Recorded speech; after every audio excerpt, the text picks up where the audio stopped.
Acho que todo mundo nutre um certo fascínio pelos vilões. Roupas estilosas, discursos inflamados e poder são bem atraentes e exalam magnitude, mesmo que isso seja feito por um genocida sem sentimentos. Pense em como Thanos, Coringa e Darth Vader chamam nossa atenção, vendendo brinquedos e por vezes roubando os holofotes do protagonista. Mas você já pensou para que e para quem servem os vilões?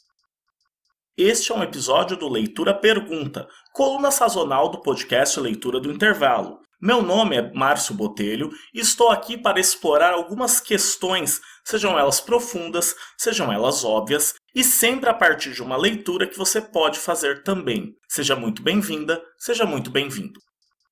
Philip K. Dick é um daqueles escritores fundamentais para a cultura pop. Muito provavelmente você já viu alguma adaptação da obra dele para o cinema ou para a televisão. O Vingador do Futuro, Minority Report, O Homem do Castelo Alto e Blade Runner são alguns produtos culturais que se basearam em seus contos e romances. Essas adaptações têm muitas coisas em comum, se destacando dois aspectos. Primeiro, o fato de que quase sempre recebem nomes diferentes dos textos em que se basearam. E, em segundo, de se focarem na ação e apenas tocarem a superfície da maneira que o autor abordava a instabilidade do real.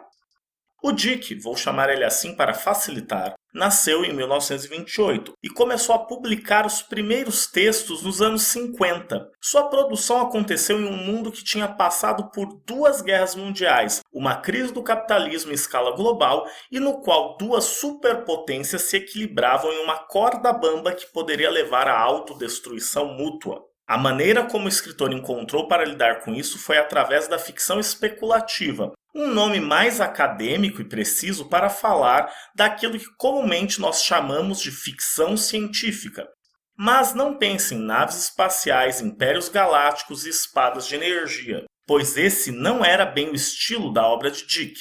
Ele se inseriu em um movimento mais amplo, chamado de New Wave, e que caracterizou-se por uma mudança nas obras de ficção especulativa no mundo ocidental. Os textos passaram a ter uma visão mais sóbria do progresso da humanidade, se focando em analisar de que forma os avanços da tecnologia iriam impactar nos seres humanos. Podemos dizer que esse tipo de abordagem levou a questionamentos sobre a mente, os afetos, a religiosidade e a própria essência humana. Se você quiser saber mais sobre esse tema, recomendo fortemente que você leia o artigo New Wave and Backwash, de Damien Broderick, e que está presente no Cambridge Companion to Science Fiction, um daqueles livros que são fundamentais para quem se interessa por ficção científica. Nesse pano de fundo, a obra de Dick faz todo sentido. Em muitos dos seus contos e romances existe uma tensão entre o protagonista e a própria realidade, fazendo com que existam muitas dúvidas que colocam em xeque a oposição entre realidade e fantasia, ou em termos mais precisos, entre a nossa percepção da realidade e a realidade em si. Os personagens de Dick sempre vão pôr em xeque sua percepção, o que os coloca em uma posição de absoluta instabilidade. Para ficar bem claro para você, pense em como isso aparece nos filmes que eu citei lá no começo. Em O Vingador do Futuro, as memórias do protagonista, interpretado por Arnold Schwarzenegger no filme de 1990 e por Colin Farrell na esquecível versão de 2012, são apagadas e editadas por uma corporação, o que faz com que o protagonista duvide de sua identidade a todo instante. Em Minority Report, temos mutantes capazes de prever o futuro, o que faz com que a taxa de crimes caia de maneira absurda, mas que ao mesmo tempo vai envolver o protagonista em uma história cheia de intrigas e que bota em dúvida a percepção dele sobre a temporalidade. Em Blade Runner, a dúvida de Deckard, o caçador de androides interpretado por Harrison Ford, recai sobre a sua própria natureza e a questão fundamental que é definir o que nos torna humanos. O questionamento que o Dick faz sobre a realidade é tão profundo, fundamental e perturbador que explica o impacto da obra dele até os dias de hoje. Obras que deixam o leitor cheio de perguntas, confuso e muitas vezes sem chão. Uma sensação parecida com aquela que qualquer brasileiro com no mínimo 2 neurônios vem sentindo ao acompanhar o noticiário político nos últimos meses.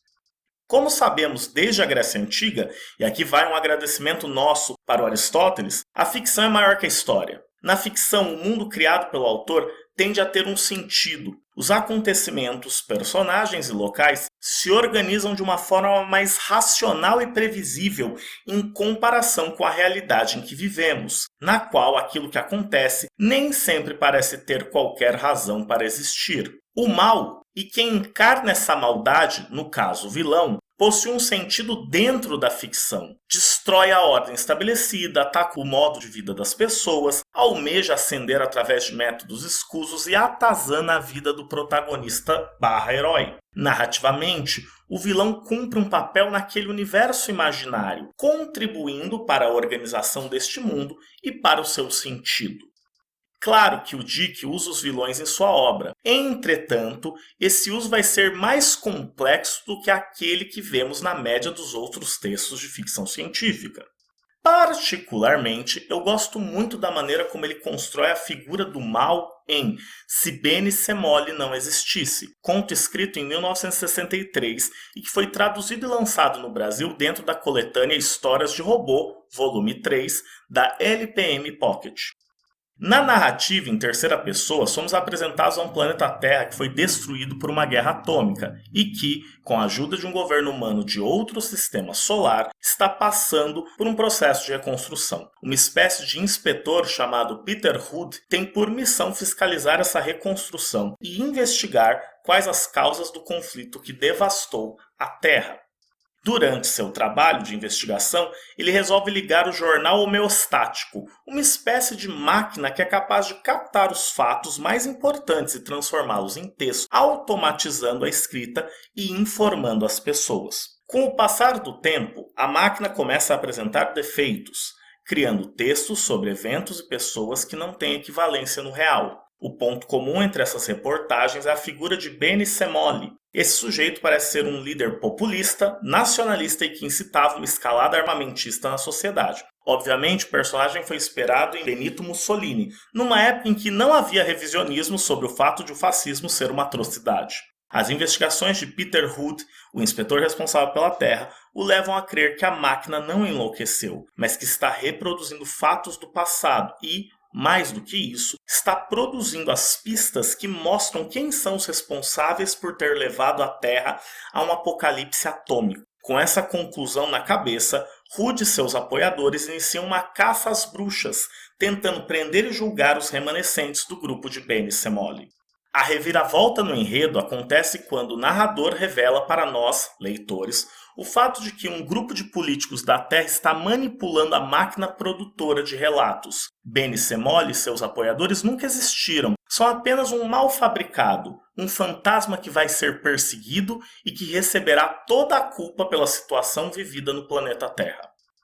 Além de abordar o tema dos boatos e das mentiras, me recuso a usar fake news, pois isso dá um ar de seriedade e exotismo a uma coisa que existe há muito tempo no jornalismo. O autor nos mostra como a existência de um vilão pode ser conveniente. No conto de Dick, a figura do mal encarnado serve aos poderosos. Ele retira toda a responsabilidade deles, fazendo com que possam sair ilesos, pois no fim das contas, a luta deve ser contra o inimigo maior, aquele que botou em risco a civilização e levou todos a uma completa e absoluta miséria. A conspiração que criou Bene Semole precisa dele, pois assim se livra da culpa e do escrutínio de quem quer saber o que aconteceu. O vilão, essa figura excepcional e com personalidade magnética, é extremamente conveniente para os medíocres, lembrando aqui que o sentido original de medíocre é daquilo que se encontra na média.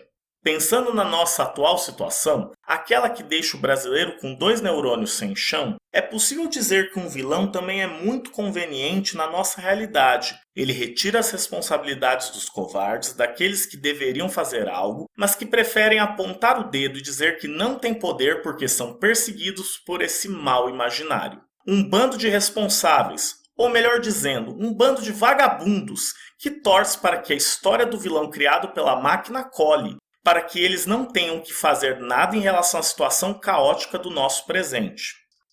O ódio é um sentimento poderoso que cria consenso e que serve de combustível para aqueles governantes que não possuem muito apreço pela democracia. O Grande Irmão da obra 1984 de George Orwell sabia muito bem disso quando utilizava os 2 minutos de ódio para consolidar sua liderança. Vilões podem ser criados. Os comunistas, a China, a esquerda, o globalismo, o Leonardo DiCaprio, qualquer um pode virar vilão. Não importa se o inimigo existe ou não, o que importa é o puro e simples sentimento de ódio e a necessidade de extravasar a frustração da mediocridade, atribuir a responsabilidade dos males a alguém e se livrar daquela culpa cristã que assombra a média de todos nós.